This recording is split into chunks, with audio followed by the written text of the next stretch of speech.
ده واحد من اهم الاطباق في اي عزومه، رز بالخلطه. وبصراحه ده الرز المفضل ليا، ممكن اكله لوحده من غير اي حاجه خالص. رز بالكبد والقوانص والمكسرات. لو اول مره تشوفني فانا كيو وانت هنا في كيوز مود، اعمل لايك وفولو. يلا بينا نشوف الطريقه.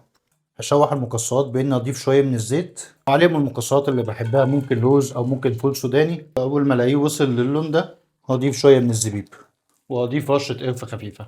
اقلبهم دقيقتين كده، مش هسيبهم وقت طويل. كده جاهز معانا. هطلعهم كده وفي نفس المكان اضيف شويه من الزيت كمان.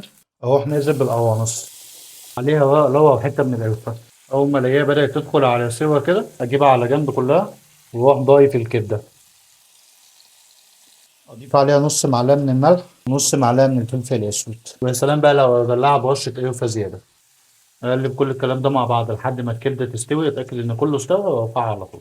واساسي في الرز البني هكون السكر في حله هفرده بالشكل ده. هحط معلقه سكر لكل كوبايه رز. هفضل سايب السكر على النار لحد ما يتكرمل يبقى بالشكل ده من غير ما اقلبه خالص. واول ما يوصل للون ده هضيف عليه الميه المغليه.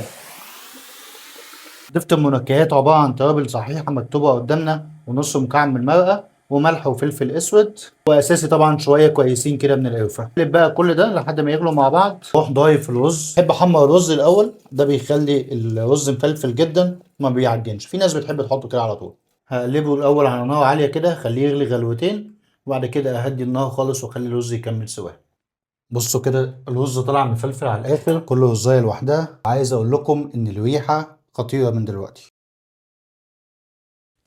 ويبقى كده عملنا ألذ طبق رز بالخلطة، ينزل في القلب على طول.